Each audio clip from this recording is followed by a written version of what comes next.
afternoon. How you doing, Miss Shine? I'm doing all right. How are you? I'm good. What's all right? Nah. Tell me a little bit more about that. I'm trying to work on an assignment. And I'm feeling kind of down this week because I had a lot of I'm gonna have a bad days. The homework you gave me. Okay. You said to wake up in the morning and say, am I gonna have a bad day? And or am I gonna have a good day? And majority of those days I woke up on the wrong side of the bed, so I was like, I'm gonna have a bad day.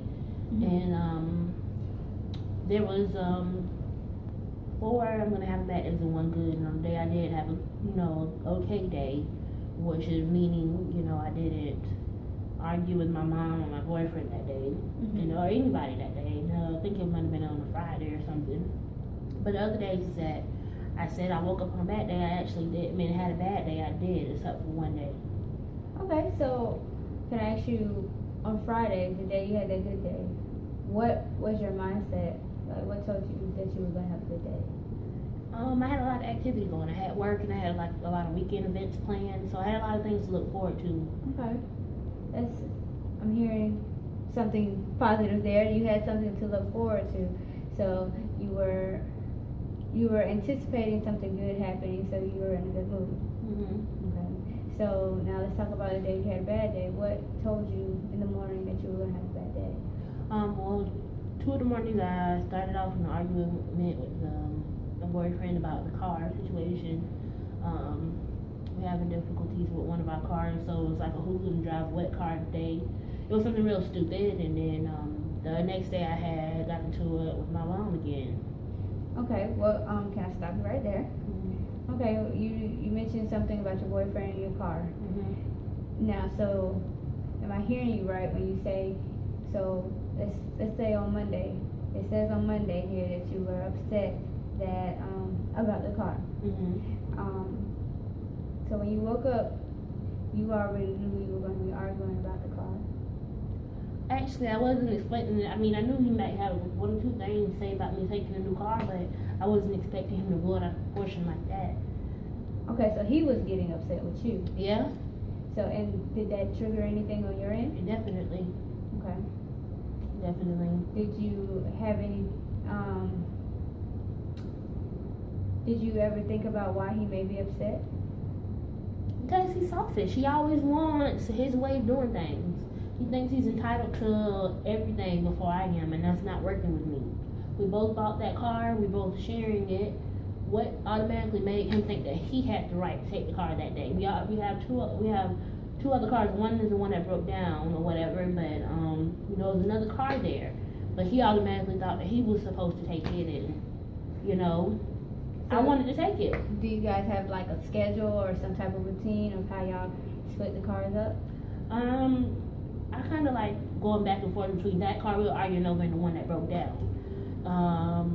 But sometimes I may drive the one that broke down, a lot more than the one we have now. So that made him feel like, okay, well I normally drive this car, which is I drive it too.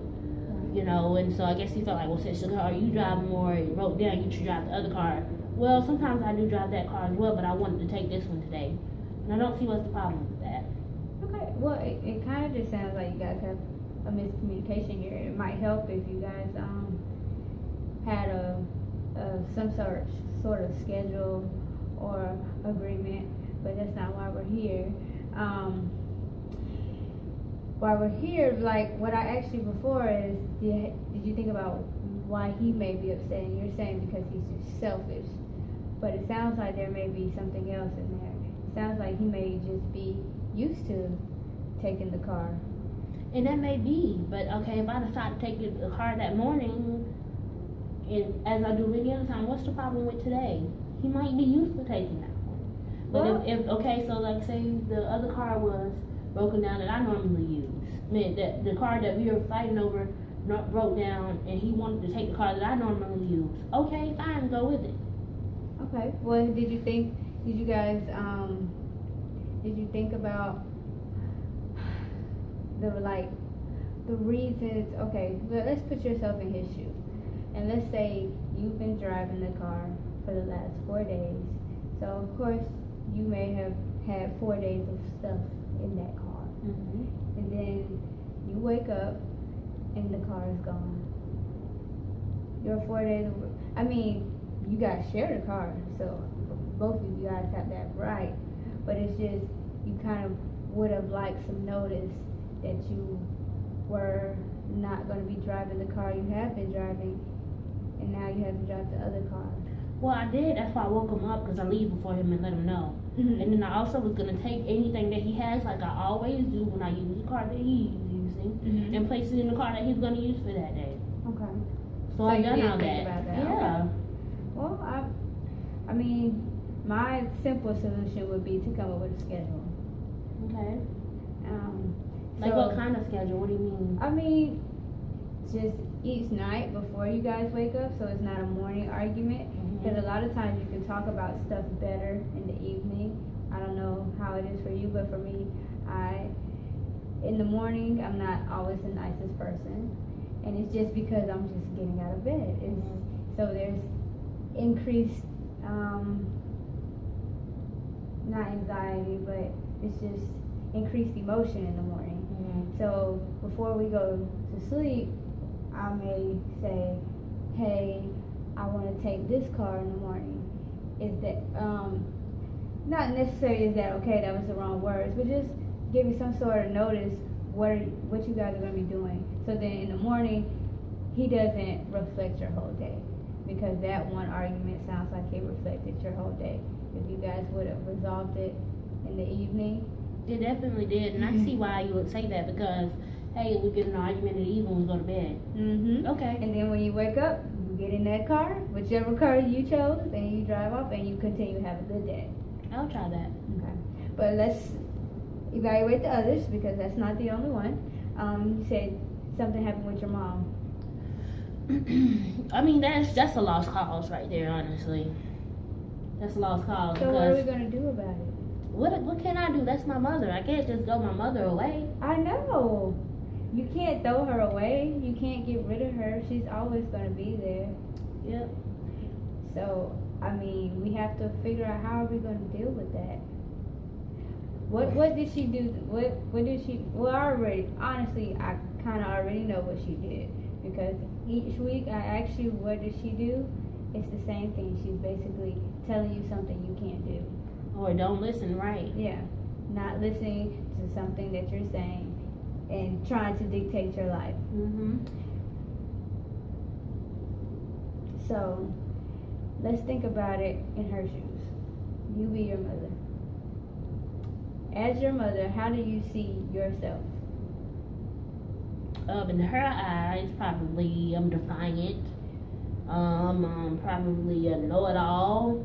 I'm probably, immature, because she always says that. And why would she call you defiant? Because I don't listen to her way of doing things. I don't do what she tells me to do. When she says jump, I don't leap. Did you ever do what she tells you to do? There have been a few times where I may have taken her advice, but that's because, it made some sense to me. Okay. So when was the last time you think you may have done something that she told you to do? There was a loan I was trying to get, and I went about, I was gonna, trying to, actually, when we got that new car we got, and she was trying to tell me, how to go about doing it, and she actually made a few valid points, so I went ahead and went with what she told me about getting the loan for the car, and that was good.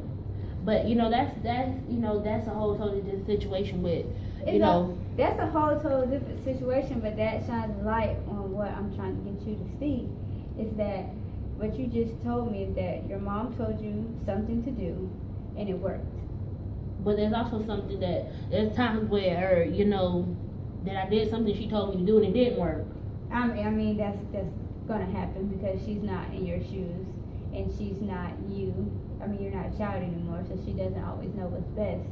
But do you think that she may have the best interest in her heart for you? For the most part, yeah. Okay. But like I told her, she has to understand that I'm not her and she's not me.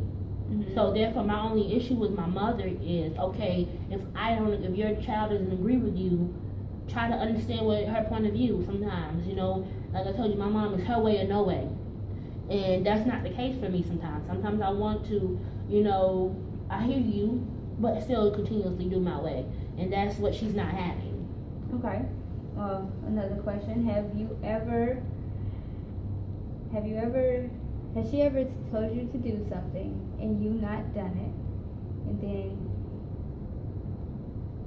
you've come back to her for advice or for help? Absolutely not. Okay. Nope, because if I don't do it right, I'm gonna have to hear I told you so. And then that's where my anger comes in, that's where I'm gonna get pissed off all over again. Mm-hmm. So I wouldn't even dare go that route with her. But has it happened? Maybe you haven't admitted it, but has she ever told you, I think you should go about doing something this way, and you went about it your own way, and have you ever thought, I kind of wish I would have did it differently?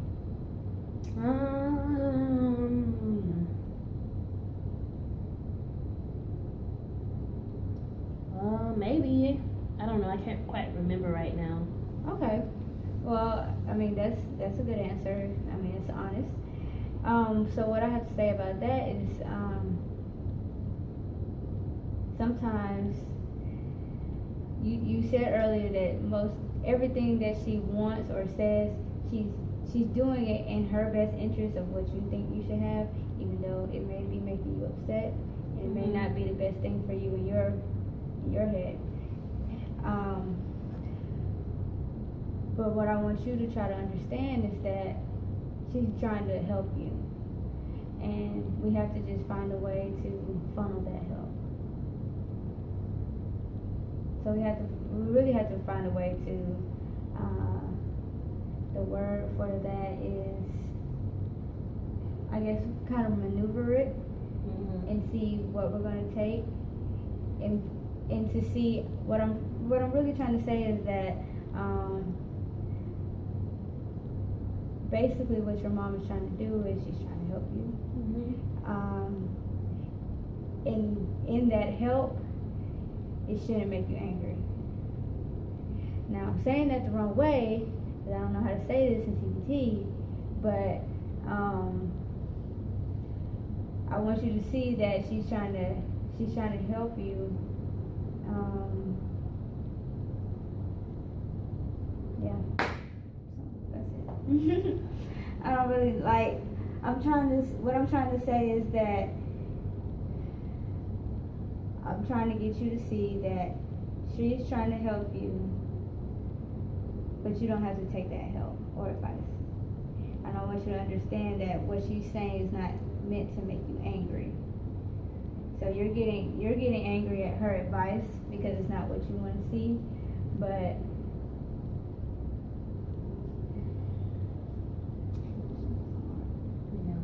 well, what I will do is I will try to take her advice. And I'll try to, tell you how that goes next time, I guess. I'll try again to take her advice after giving her mine. Okay, and then I guess I'll come back. Yeah, so let's see.